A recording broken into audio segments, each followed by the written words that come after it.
Cortex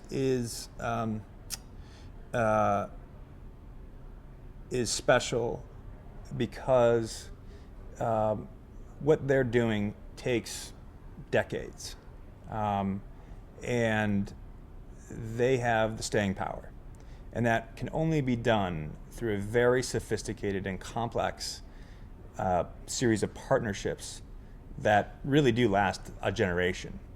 And it starts with the leadership and the vision of its founders and their capacity to get the leadership of the local universities and the medical community, who are principal drivers of technology and innovation in St. Louis, and all the way up to the very senior leadership of these universities. They've pledged their support for this thing, and they have found the right leadership as well, who can carry the mission and put it together with a very sophisticated vision for how to actually achieve these goals.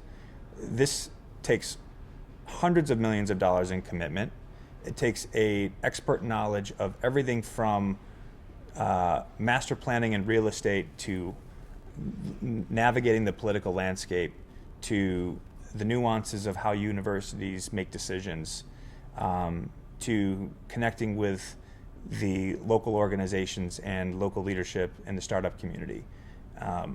And for people to be able to do that on a sustained level without any promise for a return for years and years and years to come is extraordinary. St. Louis was not a love at first sight city for CIC. Our choice to expand a few years ago really sent us in the direction of larger cities than Boston. San Francisco, California, Silicon Valley in California, New York, London, Asia, places around the world. And we found St. Louis. And the reason is once you went to those other cities, as exciting as you think they might be, they are in their own way thriving. None of them are perfect, of course. But when you sit back and you say, what am I doing? Why are we doing this? I don't think that we could see that we would be moving the needle in any really profound ways if we were in San Francisco. And maybe we'll go there at some point, and that's certainly a place that we could have a lot of fun in and hopefully be successful. But when you actually sit back and you compare that to your mission, smaller cities really started to make a lot of sense for us. And when we started to look at that, at our expansion from the angle of what good can we do and where can we grow within a city that's trying, that's got their shoulder into this rock that's being pushed up the hill. The people behind the rock in St. Louis are above all other cities, in our opinion, in terms of the commitment, the resilience, the partnerships, the organization. It's a very small city, and the startup community here is early. It is small, but it is loyal to itself. It is dedicated. There are many problems that face the city of St. Louis, but this is a very bright spot. And I don't think that that's necessarily unique to the people of St. Louis. That's something beautiful about entrepreneurship and entrepreneurs, is that they're generally altruists. They're general people who find problems and solutions to problems.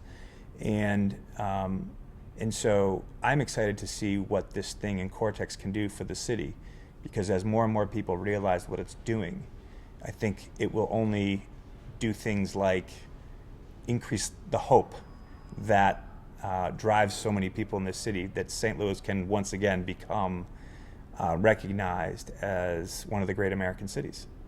And the goals of CIC and Cortex, we're shooting for nothing short of that. I'm not from St. Louis, and I've only been here for 2 years, but I have tremendous ownership over this city, and it's because of the character that I found here. There is something very romantic about helping to rebuild and eventually reintroduce a city as great as St. Louis with incredible history. And to be able to introduce it onto a world stage is I have no doubt what's driving many people throughout the city of St. Louis and Cortex. It's lip service right now. It's easy for me to say we're going to be the greatest city in the world or in the country for entrepreneurship, but I'd rather not say that. I'd rather just keep our head down and keep doing what we're doing. That's what I think is really cool about St. Louis, is that we're not making hollow promises. There's just work going into this thing, day in, day out.